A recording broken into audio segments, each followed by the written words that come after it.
हम माँ संतोषी की आज भक्तों कथा सुनाते हैं, पावन कथा सुनाते हैं। सुख संतोष मिले सुनकर सब दुख मिट जाते हैं, हम कथा सुनाते हैं। हम माँ संतोषी की आज भक्तों कथा सुनाते हैं, पावन कथा सुनाते हैं। सुख संतोष मिले सुनकर सब दुख मिट जाते हैं, हम कथा सुनाते हैं। ये संतोषी माता सुख संपत्ति की दाता, ये संतोषी माता सुख संपत्ति की दाता।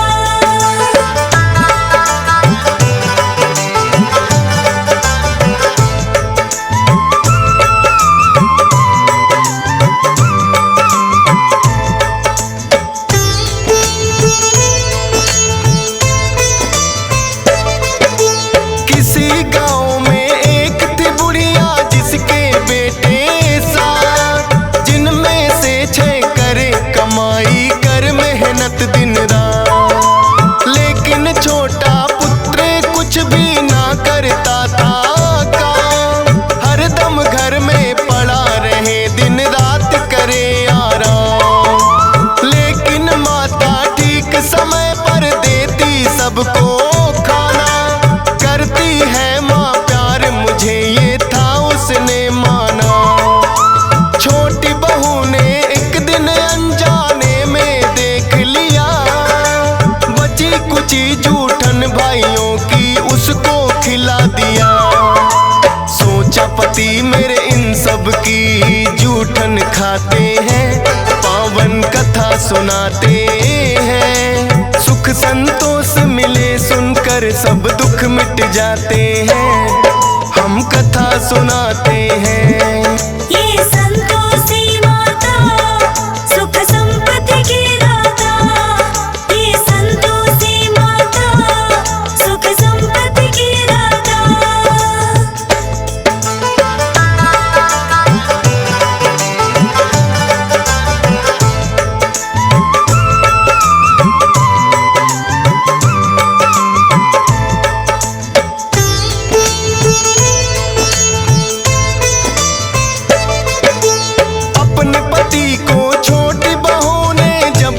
बतलाया माँ की इस हरकत पे उसको यकीन नहीं आया। बोला अपनी आंखों से जब तक ना देखूंगा, झूठ है बात तुम्हारी या सच कैसे मानूंगा।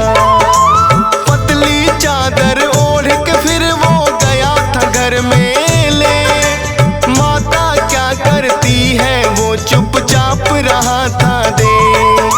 माता बड़े प्रेम से 6 भाइयों को रही खिला, बची कुची जूठन का फिर एक लड्डू बना लिया। खाने को उसे दिया है जब भाई चले जाते हैं, पावन कथा सुनाते हैं। सुख संतोष मिले सुनकर सब दुख मिट जाते हैं, हम कथा सुनाते हैं।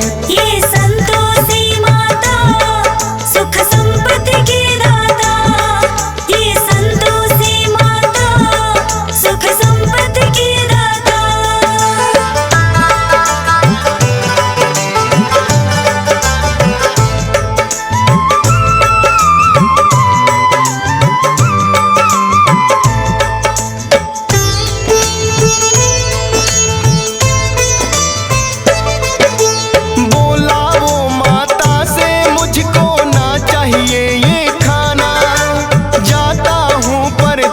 मुझे भी चाहिए कुछ है कमाना। बात पोटली कपड़ों की जब वो जाने लगा, हो करके मायूस है उसकी पत्नी ने देखा। बोला के परदेस चला मैं मत घबराना प्यारी, एक निशानी मुझको चाहिए दे दो कोई तुम्हारी। बोली पास में देने को मेरे ना है कोई निशानी, चरणों को करती यश स्पर्श में बस तेरी दीवानी। गोबर से सने हाथ वो पैरों पे लग जाते हैं, पावन कथा सुनाते हैं। सुख संतोष मिले सुनकर सब दुख मिट जाते हैं, हम कथा सुनाते हैं। ये संतोषी माता सुख संपत्ति की दाता, ये संतोषी माता सुख संपत्ति की दाता।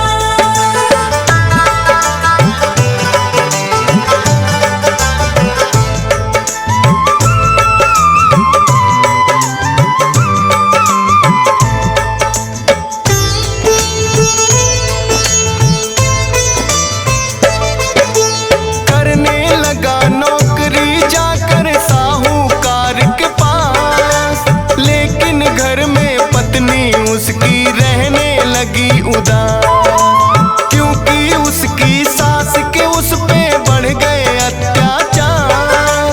बात बात पे डांट पड़े और पड़ती है कभी मार, सहती रही वो जुल्म सास की, करती क्या बेचारी। नहीं पति सुध लेने वाला थी उसकी लाचारी।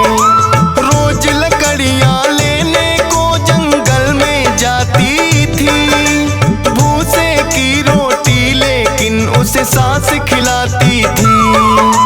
देखे राह पति की लौट के कब वो आते हैं, पावन कथा सुनाते हैं। सुख संतोष मिले सुनकर सब दुख मिट जाते हैं, हम कथा सुनाते हैं। ये संतोषी माता सुख संपत्ति की दाता, ये संतोषी माता सुख संपत्ति की दाता।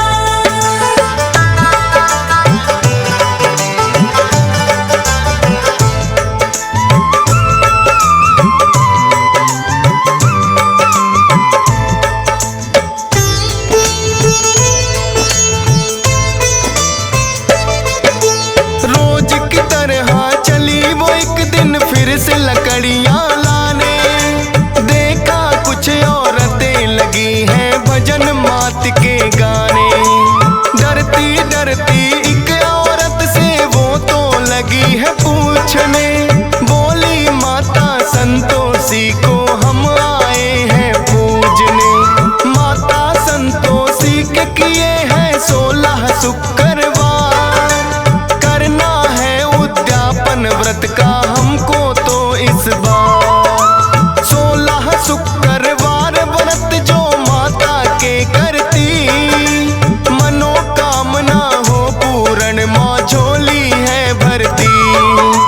इसीलिए हम मिलकर माँ की महिमा गाते हैं, पावन कथा सुनाते हैं। सुख संतोष मिले सुनकर सब दुख मिट जाते हैं, हम कथा सुनाते हैं। ये संतोषी माता सुख संपत्ति की दाता, ये संतोषी माता सुख संपत्ति की दाता।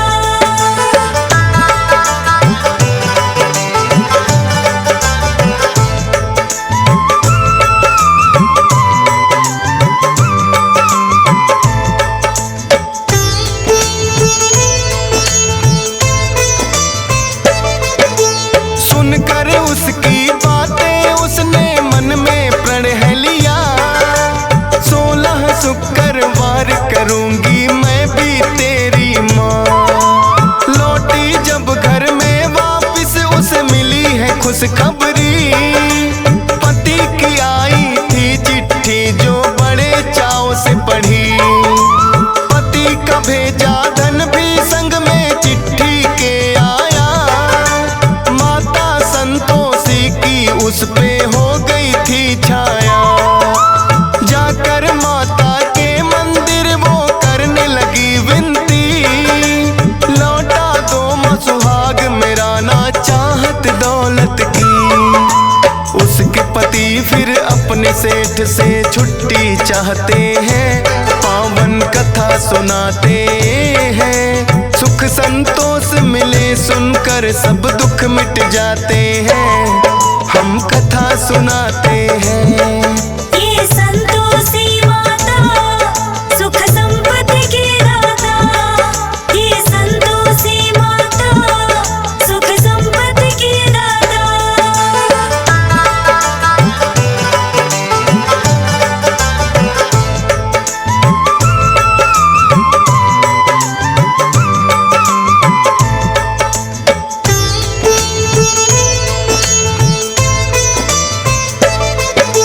माता की कृपा से सेठ का बढ़ने लगा व्यापार, होने को फिर आए पूरे 16 शुक्रवार। धन और दौलत दे के सेठ ने उसको किया विदा, आकर के जंगल में फिर वो पत्नी से है मिला। देखी हालत जब पत्नी की हुआ बड़ा अफसोस, लेकिन करता भी क्या समझा है किस्मत का दोष।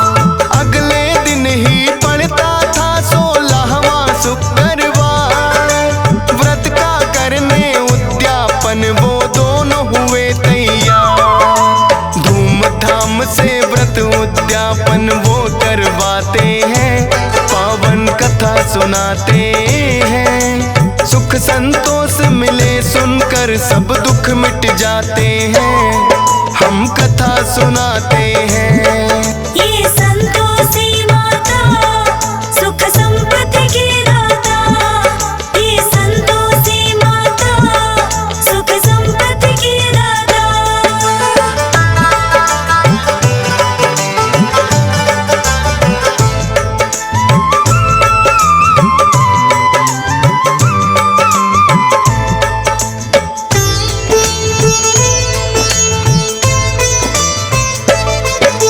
सभी जेठानी मिल कर के कोई लगी सोचने जान, थोड़े दिन में हो गए कैसे दोनों माला माल।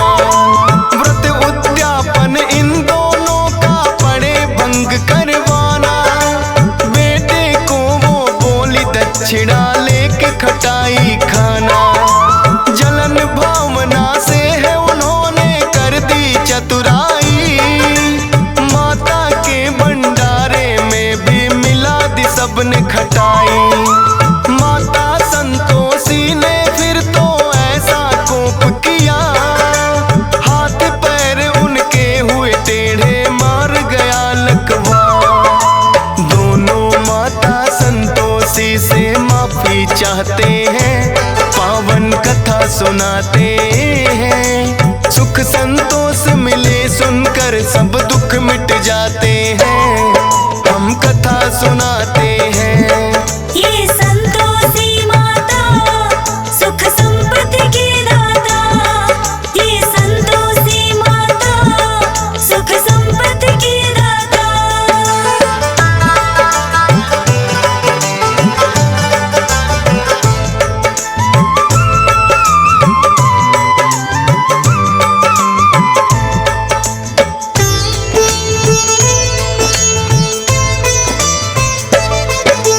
संतोषी माता उन सब पे फिर प्रसन्न हुई, मार गया था लकवा माँ ने वो भी किया सही।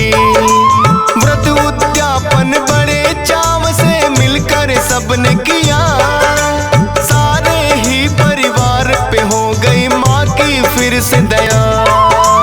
खुश होकर फिर माता ने ये सबको दिया वरदान, 16 शुक्रवार करे जो मिले उसे धन मान। माता संतोषी भक्तों पे करती है उपकार, शरण में जो भी आता उसका करती बेड़ा पार। सब मिल कर के माँ संतोषी के गुण गाते हैं, पावन कथा सुनाते हैं। सुख संतोष मिले सुनकर सब दुख मिट जाते हैं, हम कथा सुनाते हैं।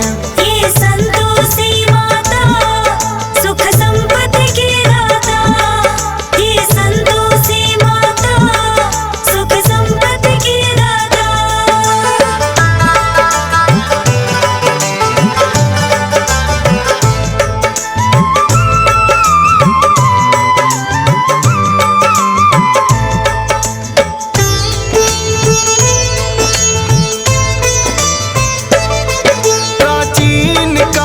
तूने सुनी है जाती जो ये कही कथा, 16 शुक्रवार की भक्तों तब से चली प्रथा। गुड़ और चने का भोग मात को लगाया जाता है, वही प्रसाद तो भक्तों में बंटवाया जाता है। चरणों में तेरे करता विनती हंसराज रिलहन, सुबह शाम करता माता के चरणों में वंदन। मिलता है संतोष सब्र माँ जिसका रखती ख्याल, कृपा रहे तुम्हारी तो गाता रहे डीएस पाल। फौजी सुरेश से मूर्ख भी ज्ञानी बन जाते हैं, पावन कथा सुनाते हैं। सुख संतोष मिले सुनकर सब दुख मिट जाते हैं, हम कथा सुनाते हैं।